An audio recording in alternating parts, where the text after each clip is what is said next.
You all already know because I've been covering the Justin Baldoni, Blake Lively entire lawsuit and all 9 filings around them and the timeline, all of it, since this stuff broke, okay? And I've been telling you, Scarlett Johansson used to be married to Ryan Reynolds. She left him. She divorced him after not even 2 years. I've been telling you this, and I'm going to keep reiterating the same thing over and over for those in the back that don't pay attention. Eleanor the Great. Scarlett Johansson is supposed to do her directorial debut, directing the movie Eleanor the Great, which is about a 90-year-old woman who moves back to New York City.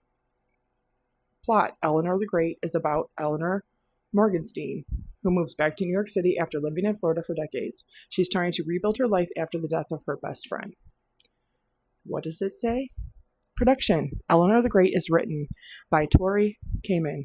Justin Baldoni's production company is financing the film. Wayfarer Productions.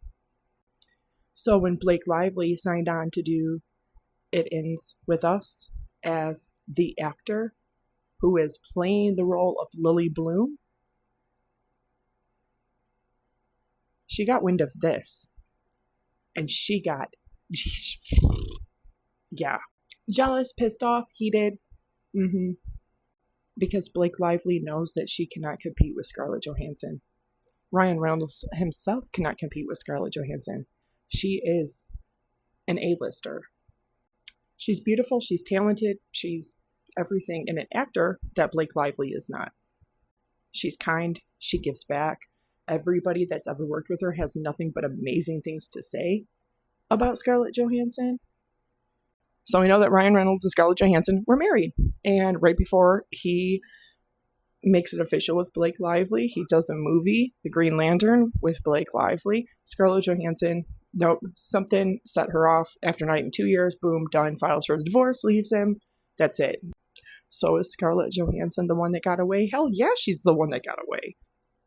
Look at this dude.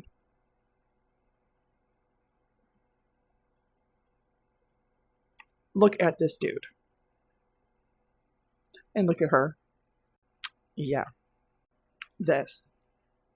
And I've loved her since her movie with Thora Birch. So what is all of this about? This is all about Blake Lively using feminism, modern feminism, using the fact that she's a female, using the fact that she is a D-rate celebrity and she's married to a B-rate celebrity, that she is this actress in Hollywood, to be able to usurp somebody else's movie rights, which he legally bought and owned, to manipulate everybody around her, everybody on set, everybody that's a part of the crew, even executives, because she wanted to manipulate her way into being a co-director or director. But the problem is Justin Baldoni was the director of the movie rights that he legally purchased and owned, and his production company who was doing the film. And Blake Lively, with her entitlement and privilege and her white privilege, just felt that she is allowed to manipulate and usurp whatever film she wants. Because being an actress, she's just not fulfilled enough doing that. And if you want, I can show the quote where she says that. And she also admits that this is a pattern of behavior for her, that she has done this in the past. So when she lied to Justin Baldoni, manipulating him about how all these filmmakers and directors have done these horrible things to her in the past, she was not telling the truth. She was not telling the truth. That was a emotional and mental manipulation tactic for Justin Baldoni to not recognize the red flags of her trying to usurp his film, usurp control, usurp the budget for wardrobe, usurp writing the entire scenes for the film, and actually trying to push her way into being director or co-director. You want to know something, Blake Lively? I'm going to tell you something. Narcissists, sociopaths, borderlines, histrionics, and antisocials, they just do not ever realize it is so much easier to just simply ask. Just tell Justin Baldoni, hey, I'm really passionate about this movie. I'm really passionate about this character, and I really would like to be co-director. Or I would really like to do the sequel and be the director. Because that's what I would really want. You could have saved probably $900 million, 8 different lawsuits, 50 different people in 7 different companies, all of this hassle, all of this defamation, all of this trouble. If you would have just simply said that I would like to have my own directorial debut because I'm jealous of my husband's ex-wife getting to have her directorial debut with you and your production company. So I feel entitled to what she's getting from you, to get that from you as well. But it has come forward that the Hollywood Reporter has been scrubbing articles. Oh yeah. And that's funny when they think that they're going to publish an article online and then very quietly and sleuth-like snake their way in there, and they're just going to change little bits and pieces here and there, and then put it back up like nothing was changed.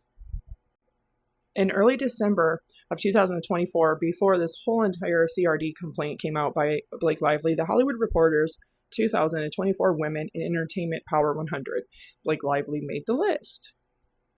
But originally, this is what it said. Game-changing names in showbiz has been credited for luring female audiences in droves with her rom-com blockbuster It Ends With Us, her directorial debut. Excuse me? They then later changed the article. Very sneaky, very quiet, very trifling as motherfucker, if you ask me, to her producerial debut, as in like co-producer. But you want to know something really fucked up? Here's what's really effed up. WME, which stands for William Morris Endeavor, the largest talent agency in Hollywood, right? They represent people like Brad Pitt, Angelina Jolie, A-listers, A list of A-listers, right? They're still representing Sean Combs. But they dropped Justin Baldoni 24 hours after Blake Lively CRD complaint.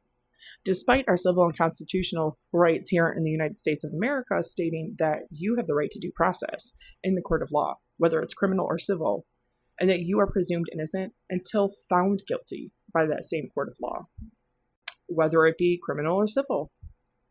They dropped Justin Baldoni, but they're still representing Sean Combs. They also were representing Meghan Markle at one point, and look how well that played out. But this right here is Blake Lively telling the Hollywood Reporter, oh no, you got to change that. You got to change that because that's what she wanted. She wanted to have her directorial debut. And why? It has nothing to do with Justin Baldoni. She's jealous that her husband's ex-wife is having her directorial debut with Justin Baldoni and Wayfarer Productions. But notice how Scarlett Johansson's directorial debut is not starring her. She's going to be literally doing the work of a director. Blake Lively wanted to be actor, wanted to be fashionista, wanted to be wardrobe department, wanted to make all of the decisions about hair, makeup, wardrobe. She wanted to rewrite the scenes. She wanted to be producer, director. She wanted all of it. All of it. I'm guessing she wanted to be an executive as well. Well, then have your husband buy you and make you your own production company or your own movie studio. How about that, Blake? Then you'll be free to do as much directorial films as you want, right? But notice how Scarlett Johansson's going to be focusing on just being a director. This is what it's really about right here. Blake Lively cannot fucking stand the fact that her husband's love of his life, the one that got away, the one that left him and divorced him, is still got a leg up in Hollywood over her. Well, that's what happens when you're just a better human being and a better person. People love you and they love working with you and you get better and more opportunities. And when you're a mean girl and you're a bully and you're just full of vitriol and hatred all the time and manipulating your way around everything, that's going to come out and you're not going to ever make it to the A-list game. But of course, hey, that's just me. I don't know. What do you guys think? Drop your comments down below.